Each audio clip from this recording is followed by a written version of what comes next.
Hello, everyone, and welcome to the latest episode of Movie Crusaders. My name's Sean Wasserkrug, and today we're going to be talking about a full-on spoiler review of the entire Fear Street trilogy. If you want to know a non-spoiler review of the previous three films, check out my videos on YouTube. You'll see reviews for all three films on their own, but now we're going to talk about all three movies as a whole and the trilogy as a whole. Normally on spoiler reviews, I would have Brian Michaels or another guest on here with me.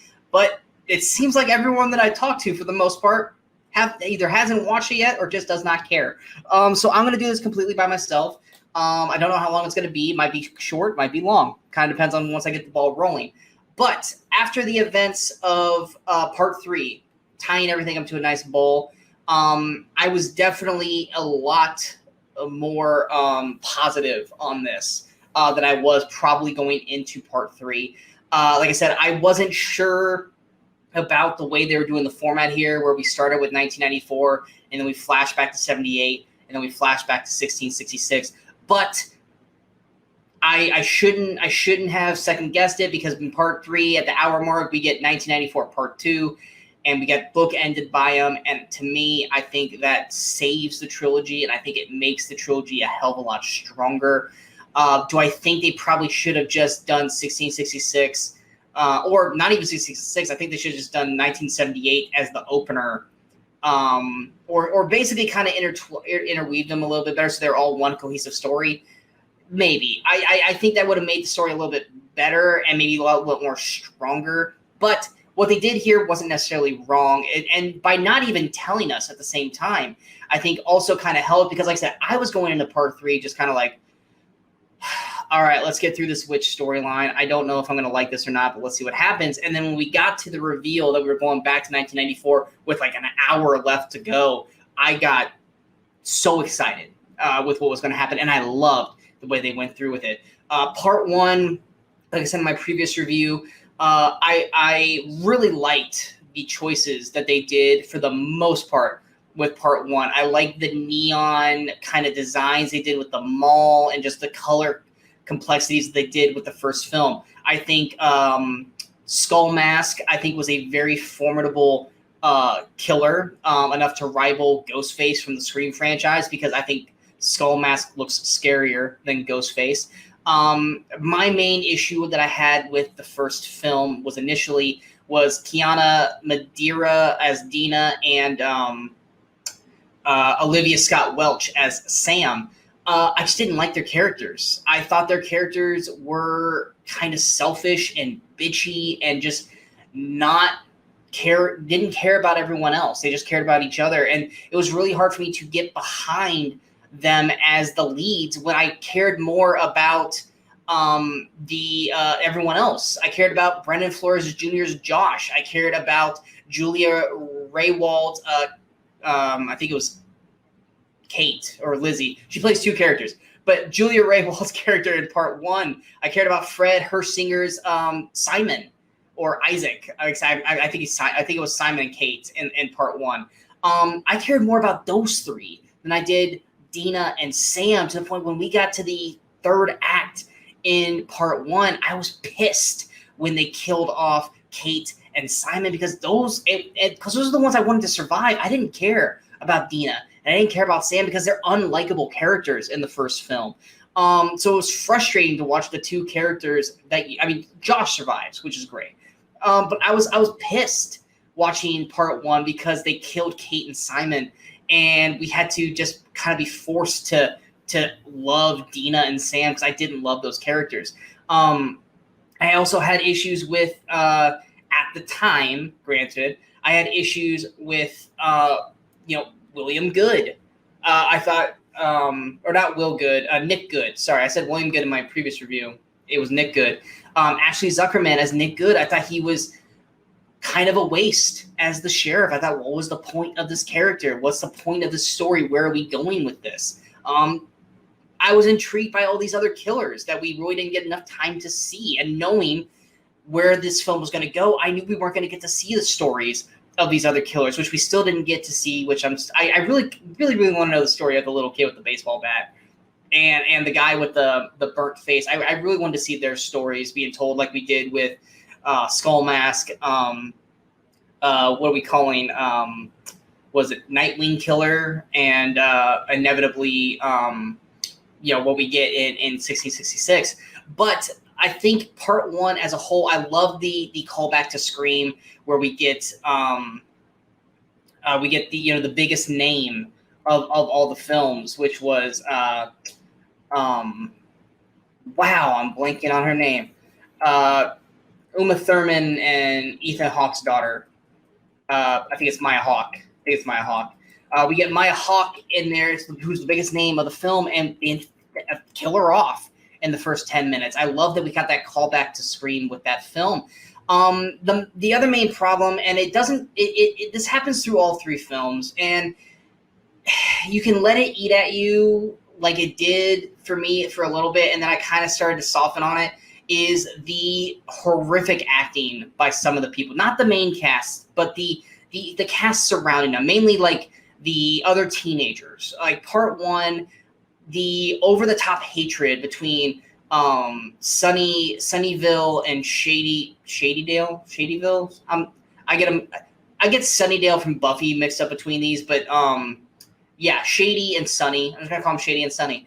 The hatred, like the putrid hatred that they have for each other, where they're just like they're basically murderers. Like, we're gonna kill them, and I hate everyone from Shady Side and Sunnyville and all this kind of crap. And it's like, tone it down. Like, literally tone it down. Like, this is not, like this is not Romeo and Juliet, where it's like two families. Like, these are two towns, and they're literally like wanting to murder each other. Now, like I say, it could have been something like Derry in Stephen King's It, where the curse on the town, or in it was Pennywise, turns everyone more aggressive and evil. But we don't get that storyline development in this film to basically solidify that. It's just more over the top bad acting from these characters that really kind of just makes it kind of cringy. Mainly from Jeremy Ford.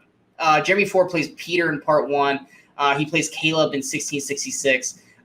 He's a horrible actor. He really, really is. And there's some other bad actors in part two, but it's very cringy. And that was one of the things that just kept eating at me with part one and part two, was just the really bad acting of the hatred of Shadyside and Sunnyvale, or whatever you want to call it. When they're not doing that hatred, the acting's not too awful. But it's just when they're just so like cutthroat hatred between the two towns, that's when it was just kind of cringeworthy at best. Part two, 1978, I was kind of annoyed because, like I said, at the end of part one, we get like a 1.5 2 minute trailer of part two, and it literally shows Sadie Sink's Ziggy die at the end of the trailer. I was like, you just showed me the whole fucking film. Like, why are you doing that in this movie? But I've learned, when it's Fear Street, nothing is quite what it seems. And I love Sadie Sink. I loved her in the last two seasons of Stranger Things. So seeing her as the lead, and of course Emily Rudd as Cindy Berman, I really enjoyed them in 1978. I liked the story we got of these two sisters. I think the Nightwing Killer, while yes, McCabe Sly as Tommy Slater was not a good actor, and he's even worse as Mad Thomas in 1666. But once he becomes the Nightwing Killer, I think he's a formidable killer in the film, like Jason. I actually really thought the kills were brutal in it, and I really enjoyed that. Also, from the second film, Ryan Simpkins as Alice, I thought she was great. She was a little kind of on the nose at the beginning as like, oh, the stoner troublemaker. But once we got into the cave in part two, I felt that the story got so much stronger, especially with Ryan Simpkins and Emily Rudd's former friendship kind of rebrewing. And then Sadie Sink and younger Nick Good, their relationship brewing as well. I liked so much that 78 did. It's just, once again, it took a little while to get it started. And we had to kind of go through some bad acting from a lot of the people, and just characters that we don't give a shit about, because that's the problem with these flashbacks. If you already know all these characters are going to die. Now, granted, when you go to a Friday the 13th or whatever, you have an idea of like, oh, here's the 6 or 7 teenagers. all of them except for 2 are probably going to die, but we don't know which 2. We have an idea, but we don't know. Whereas like in this one, we knew who everyone was going to die for the most part. But so focusing on these characters for too long just seemed kind of pointless and a waste. But some of them worked really well, like Ryan Simpkins' Alice and Emily Rudd's Cindy, because they teased it throughout the whole film that Ziggy was going to die, but instead it's Cindy that dies. We find out that Ziggy is actually C. Berman, played by Jillian Jacobs. That whole twist, I think, worked really well. And I also really liked the brutality of 78, where kids were not off the table. We saw the Nightwing Killer basically take out children. It wasn't just the counselors like we've seen in all the other camp slasher flicks. The kids were kind of got it the worst than the councilmen, which was rough. But even then, we like I said, 78 works really well for what the film was. It just takes a little while to get the ball rolling, just like part 1. That's the main problem is with all 3 of the films. It takes about a good 30 plus minutes to really start kind of getting the film on its feet, which I can say most horror films do that. But with the bad acting, it just kind of like, come on, let's get going. And then, of course, in 1666, like I said, I'm not a fan of the witch storyline. And that's not because of this film. It's just that storyline in general in movies, especially when it's back in like that time frame. I'm not a fan of it. Now, if it's present day and stuff, I'm okay with it. But I just hate the whole like Salem witch trial storylines. It's not for me. I'm not a fan of it. And I wasn't necessarily a fan of it in this film either, because it just was same shit, different day storyline. I've seen all this before. Now, the brutality of the preacher killing all the kids, which I was kind of bummed because they killed Benjamin Flores Jr. and Sadie Sink in part 3 so quickly. We didn't get enough. Well, we got a good amount of Benjamin Flores, but we didn't get enough of Sadie Sink in part 2. But when the pastor kills them all, that was a very powerful scene. But inevitably, and then of course, we get, like I said, the forced lesbian storyline, which I don't care that there's a lesbian storyline. I don't. It's that it's the same 2 characters. It's Sarah Fear, aka Dina, and Samantha, aka Hannah, in this one, and they're just destined to be together. Even though Sarah Fear is technically not Dina, but we're forced to see it again. I don't care that they're lesbians. I don't care that their relationship is being forced on us, because it's actually, by the time we get to the 3rd film, their relationship is, I think, more earned than just like, oh, they broke up in part 1, but they love each other. Let's just throw it in your face. I feel like by the end of by the time we get the 3rd film, the acting of Kiana Madeira is better. That I believe that story more. I just didn't need to see it with Sarah Fear and Hannah Miller. It's still fine. They did a good job with it. I think they did better establishing the relationship this time in part 3 than they did in part 1. But it was just kind of like, so basically these 2 characters are, these 2 actresses, no matter what they are, they're destined to always be together kind of situation. But once we get to the twist, which is that the Goods, or in this case, Nick Good, is the one, or Solomon Good, played by Ashley Zuckerman. Like I said, someone that I was waiting to really start doing something in these films, because we didn't get it in part 1, is the one who did everything. And that Sarah Fear was not the witch, and Nick Good, or Solomon Good, was. And we get that whole reveal and the inevitable end of Sarah Fear. That is when part 3 really starts to take hold. And then, like I said, once we get to 1994 part 2, I was ready to go. Like, I was amped and I was excited. And we get the whole game laid out. We get the chess pieces, everything gets set up, and the plan back at the mall, which I love the mall setting. I love the neon mall setting. Like, I loved was a Stranger Things Part 2's finale when they were fighting in the mall, and I loved this. I love the ideas that they came up with. Adding Jillian Jacobs to the crew for the 3rd film, and Daryl Britt Gibson as Martin, bringing him back, who I enjoyed in part 1, but once again felt like he was underutilized in the film. He gets brought back. It's a stronger character in part 3. I do kind of feel sorry for Olivia Scott Welch as Sam, because she literally spends, for the most part, 2 out of 3 films just going the whole time, which is kind of a waste, but it is what it is. But I love the execution and the the game planning that they had for all the killers, because Josh and Dina, they've seen how the killers move, how they resort. And for 1994 horror films, these are some smart kids, smart characters. And I love the thought process of trapping them in the stores. It's a little not believable that the killers weren't able to get out of that situation, but they're also not in that situation for very long. But I also love the callback to Carrie and the way they teased it and the way they tried to do the execution of the plan of getting Nick Good covered in blood and him getting attacked, even though it didn't work. I love the execution of trying to make it work. And then we get to the inevitable. I also love the scene where they decided to turn the killers against each other. I thought that was a badass scene. I thought it was a clever scene, even though we knew that inevitably nothing was going to come out of it because they'll just put themselves back together again. I loved seeing kind of like a battle royale of killers, like a Freddy versus Jason kind of vibe. I enjoyed the hell out of that. And then, of course, we inevitably get the final ending back down in the cave with, Nick and Dina and Sam, which you kind of knew where it was going. But I also, like I said, the execution was really well done. And then the execution that was happening back up on the main mall floor at the same time, I thought was executed really well. Overall, I really liked everything they did for the most part. There's, like I said, bad acting from a lot of characters for the Shady Side Sunnyvale feud aside. The story, like I said in my previous review, it looks kind of like like little portrait, but then when you pull it back and you see the full picture of what the plan was from part 1 all the way to part 3, makes a incredibly well-crafted trilogy. Had there been better actors in the film and maybe better choices of how to choose to make them act, could have turned this from a solid B grade to a full-on A for me in terms of an overall ranking for the trilogy.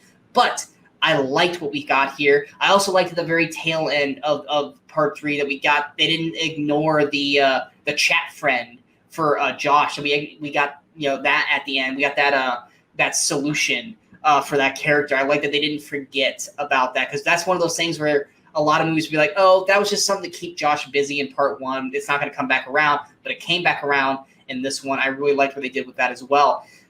Coming to an overall conclusion of the Fear Street trilogy, I think it was incredibly well done. I also really liked the tip of the hat to Christopher Pike at the end of part 3. For anyone who doesn't know, when Fear Street was a popular book series in the 90s, R.L. Stine and Christopher Pike were two of the leading horror movie writers. And if you guys didn't catch it in the film, when Dina gets stabbed by Nick, and after she kills Nick and Sam goes, "Are you okay?" and she unbuttons her shirt and she's got all those books. Those are Christopher Pike books, or at least it's made to look like Christopher Pike book because it's Christopher and you can kind of make out Pike. So it's kind of a tip to the hat to Christopher Pike, which I really, really enjoyed and love that they did that, because that was a rivalry in the 90s between R.L. Stine and Christopher Pike. So I love that little touch up. But overall, in terms of a well done, thought out trilogy, the twists, the turns, the mystery of everything, the brutality of the kills, the killers in general, and then the eventual leads. I went from hating Dina to loving Dina by the end of the film. Sam, not so much. I love Josh the whole way through. I still think there should be justice for Kate and Simon because I think they shouldn't have died.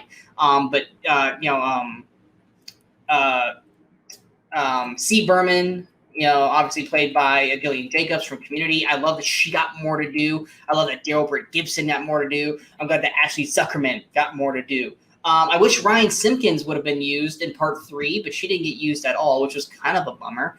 And Jordana Spiro. I love her from My Boys. She is kind of underutilized throughout the film, but I love that she even got her kind of, not necessarily a happy ending, but she got kind of a happy ending by the end of the film. Overall, by the end of the film, I was really happy with it. And then, of course, we got a tease for maybe a sequel trilogy to come, which I hope they do, as long as they have the same people writing this and kind of making sure that the mystery and element of surprises are there, then I'm all for watching it again. Going to an overall review score of the trilogy, I'm going to give it an 80. I think, like I said, a lot of it worked, but there was some really, really bad acting and character choices, some stupid character choices that really, at this day and age, they need to be smarter, which they were really, really smart, but they still made some really dumb choices. So I'm going to give it an 80% for the overall trilogy as a whole. It is definitely something I would definitely go back and rewatch. It's definitely something that I would recommend. If you guys have Netflix, you guys have not checked this out yet, which I would hope you weren't watching this one because I just spoiled the whole freaking trilogy. Watch the other reviews. Obviously I should have said that prior, which I think I did. But it's definitely worth checking out if you guys have not checked it out yet, or if you guys maybe gave up on the first one or the second one. Go back around and rewatch the trilogy as a whole. Binge watch it. It's 6 hours. Think of it as like 6 1-hour episodes of your favorite TV show, which we all know you guys have binged 6 hours of TV before. We've all done it, me especially. So be on the lookout. Check out for that. And that's going to be my review. I hope you guys enjoyed this review or spoiler review of the Fear Street trilogy. If you did, go ahead and hit that like, share, and subscribe button to the channel so you guys stay up to date with all the latest videos pop up on the Movie Crusaders. Of course, don't forget to follow us on all the social media outlets you see below. Coming up next, we may or may not have a review for Escape Room Tournament of Champions. I have not decided whether I wanted to see it or not yet. I'm not sure yet on what movies come out next week, but if there's anything good coming out, there will be a review for it. And then, of course, like always, every Friday, Brian Michaels and myself will be back for an episode of the Weekend Crusaders where we talk about 5 movies that came out during movie history in that weekend. So be looking for all those videos as well as all the reviews that got posted today as well. And until next time, in case I don't see you, good morning, good afternoon, and good night, Movie Crusaders. You're still here? It's over. Go home.